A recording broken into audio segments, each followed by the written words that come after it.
Hello and welcome to this new video. Today I like to show you accessories for Sony's UWP D Series. Generation 3, which is available since 2012, and also for Generation 4, which is available since 2020. These accessories from our distributor HL Audio in Berlin, not made by Sony, but very interested. That's why I like to show it to you. Okay, let's start with the Generation 3. There is a handheld, which is always working with AA batteries, no accessories available. There is the 1-channel, the 2-channel receiver, the belt pack, and the plug-on. That's the 3 main components and the 3 transmitters.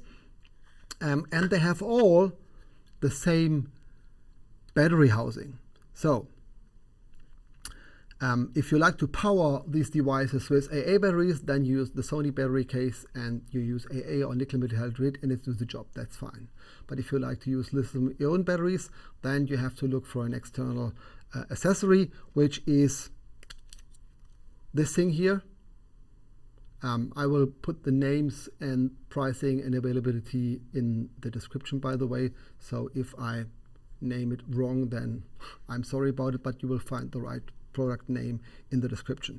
So this is the BATU NP, if I remember right. And you can plug in, or you can mount a standard Sony NPBX1 battery or a third-party manufacturer battery, put it into the receiver, and it will do the job. It runs a little bit longer than AA batteries. I think the same running time in my test as a standard nickel metal hydride battery, which has 2,400 milliamperes, by the way. So this is working well and do the job. And this battery housing is also working in the URX BO3, the belt pack, and also in the UTX P30, the plug-on. So with one battery case you can power both receivers, the 1-channel, the 2-channel, the belt pack, and the plug-on, but of course not the handheld. There are standard AA batteries in. This works really well in my test, yeah, you can get up to 8 hours or 9 hours running time with a battery. The second accessory I like to show you is a DC-DC converter. So if you want to power the receiver in a mixer bag, where you have whatever, a sound device or a Zoom mixer or whatever you have as a recorder, and if you have a bigger battery with high-ROS outputs, the high-ROS 4-pin is the standard connector in the broadcast world, then you need a DC-DC converter from the 14 or 19 volt your battery has to the 3 volt the receiver's needs. And you can use this, plug it in, and it's doing the job in the same way with the high-ROS connector. And then you have endless power, or you have power as long as your big battery will work fine. Of course, this works also in the transmitter. If you like to use the transmitter for sending out a signal to an OB band, which is somewhere on location, then you can do this, and it also works with the plug-on. So this works all with one type of DC-DC converter and one type of a battery adapter. Let's have a look on the Generation 4, which is a little bit more complicated here. Because the Generation 4 has a new battery housing, which looks like this, and you can use it with AA battery types, nickel metal hydride, or standard alkaline, whatever you like to use. If you want to go with longer running time, or lithium-ion battery, which are rechargeable and is environment friendly, or a DC-DC converter like we have it on the Generation 3, then you need a different type of device. And the reason is that the receiver, the transmitter have the same battery housing, but the plug-on has a lid and it only works with 2 AA batteries. There is a slot for 2 AA batteries. I have detached the lid here, but it looks like this. So that's why we had to think about what is the best way to do it. And we came out with 3 different types of energy, or 3 different types of powering the device. The first is if you like to stay with the NPBX1. By the way, this is the original Sony one. If you want to stay with the NPBX1, then you can use this on the receiver, on the transmitter, on the belt pack transmitter, and also on the plug-on. Of course, also not on the handheld. Handheld is still for 2 AA batteries in a row. And this is the BATU4NP. So this is an adapter where you plug in your NPBX1, and then you can slide it into the transmitter or receiver, and you can power it, and it directly starts working. This works with the receiver at 10 hours and with the transmitter in low mode, as I tested, around 13 hours, and in high mode with 30 milliwatt around 12 hours. So that's good enough for, let's say, 1 day of production. So this works also on the transmitter, on the belt pack. But what we do with the plug-on, this is a bit more difficult, and the reason for this is that the 2 slots here have only space for 2 AA batteries. But what HL just developed is the BATP40NP. It looks like this. It emulates the 2 slots for the 2 AA batteries, and you slide it in, and then you use an Allen key and you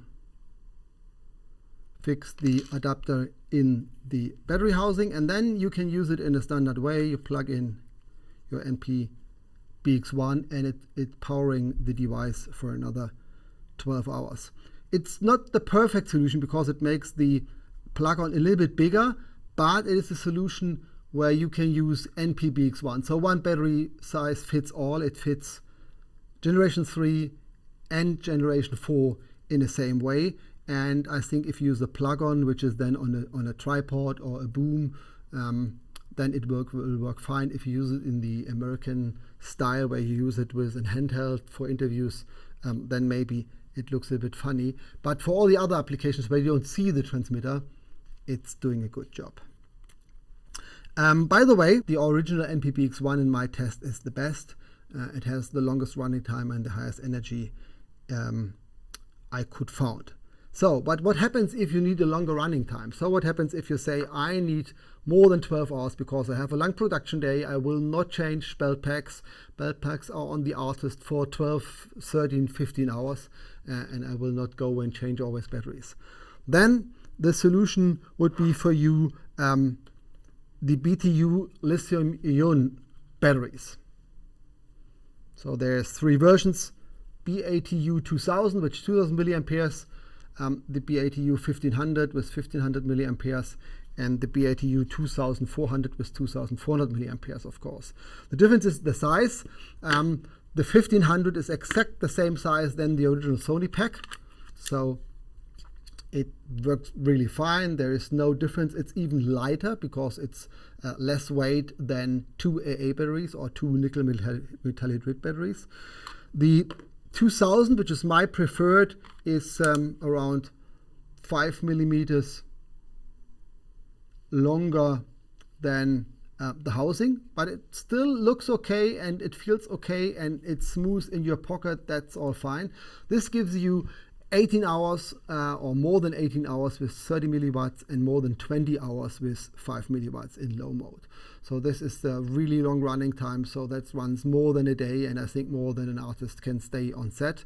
And the last option is the 2400 milliampere, which is here in yellow just to show it, and this is really a little bit bigger than the official Sony case, but this runs then I think 24, 25 hours. So that's I have never used it for full time, so I think for the belt pack that's maybe a little bit too big and a little bit too heavy, but for the receiver, which consumes more energy, I think this is fine, even it is a little bit bigger in size. But if the receiver is in your mixer bag, you don't care.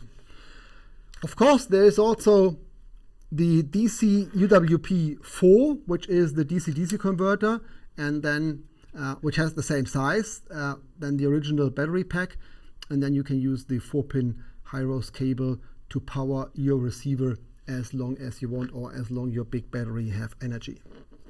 Okay, that's the two options for the generation 4, NP-BX1 with adapters, which fits then generation 3 and generation 4, and for longer running time, the lithium-ion batteries, which runs up to 20 hours and more in one shot.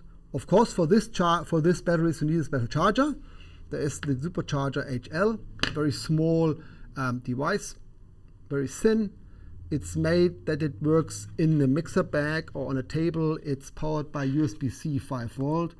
So plug it in. It gives you here blue LEDs, and then you can put the 1500 in, and you see it goes to red and starts charging. If it's go back to blue, then it's charged. So that's the easiest way. And of courwith this charger, you can also charge the NP-BX1 from Sony inside the BATU4 NP adapter.